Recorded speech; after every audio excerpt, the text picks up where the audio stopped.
ముసలితనముతో ఉంది, వృద్ధాప్యములో ఉన్నారు, పిల్లలు పుట్టే అవకాశము లేదు. సమాజం గుర్తించేసింది ఏమని, వీరికి పిల్లలు పుట్టరు, వీళ్ళకి ఎందుకో వృద్ధాప్యంలోకి వచ్చేసారు. చాలామంది కూడా ఏం చేస్తూ ఉంటారంటే డాక్టర్ దగ్గరికి వెళ్ళిన తర్వాత మీకు పిల్లలు పుట్టే అవకాశం మీకు లేదు అని చెప్తారు. అవునా కదా అంటారు.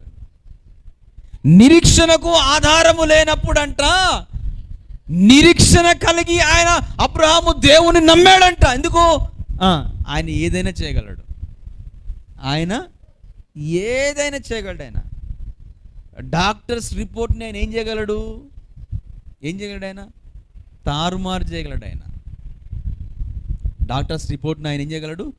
తారుమారు చేయగలడు. ఆయన ఏదైనా చేయగలడు. ఆయన ఏదైనా చేయగల దేవుడు మన దేవుడు. దేవునికి స్తోత్రం, హల్లెలూయా.